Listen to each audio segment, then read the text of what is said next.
Let's go for a run para mapasyalan natin yung mga lugar kung saan ako lumaki. So nandito tayo ngayon sa Libingan ng mga Bayani or sa Heritage Park. Yan.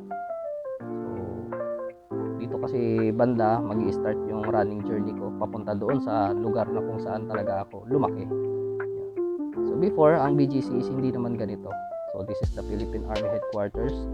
Yan. And yan yung mga attractions nila outside. The famous World War II cannons used by our veterans. Yan. And McKinley Road. So ito yung McKinley Road, very talaga sa akin tong kalsada na to kasi dito talaga nag-start ang running journey ko since when I was a teenager talaga. And the place where I grew up, Consular area. Ay nako, ang saya. And of course, hindi mawawala sa atin tong American Cemetery Circle. So this is the place na kung saan dito kami nagbabike ng father ko when I was 5 years old. Yeah. So hindi ko talaga I feel very nostalgic dito sa place na to kasi dito ko nakaka-jam yung father ko before. Yeah. So hindi pa dumadaan yung mga sasakyan diyan before. So we are almost in the heart of the city. Napakalaki na ng pinagbago ng Fort Bonifacio na dating Talahiban lang. Etong kalsada na to is dito talaga dumadaan yung school service ko before.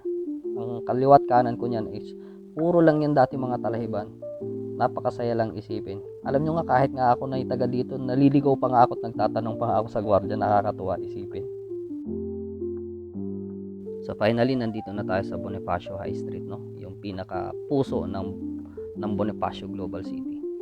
So yan, kahit medyo maraming tao, tumatakbo pa rin ako. Pero syempre dahan-dahan lang yan. At yun, pinuntahan na nga natin yung pinaka famous attraction nila dito which is they call the Portal. So I believe na ang pinaka duplicate nito is nasa Europe. So you can interact them sa mga tao doon visually. So yun, kung kakaway ka, syempre kakaway din sila.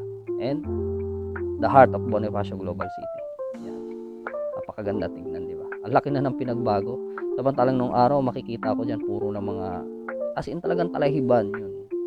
Pero ngayon, since yun na nga, lahat nagbabago. So enjoy na lang natin yung paligid, di ba?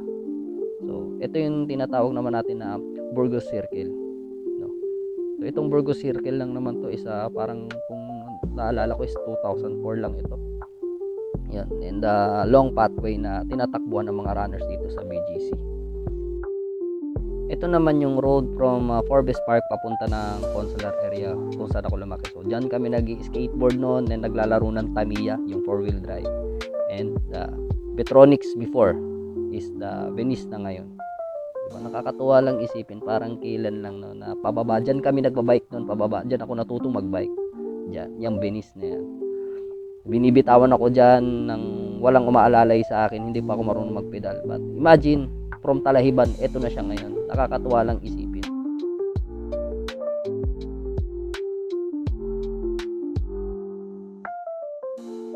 So dito, pauwi na tayo sa lugar kung saan tayo nakatira. Yun, nakakatuwa lang isipin na marami ng magagandang nagbago sa lugar na to na kung saan parang kailan lang na Talahiban siya. But anyway, God bless us all. Maraming salamat.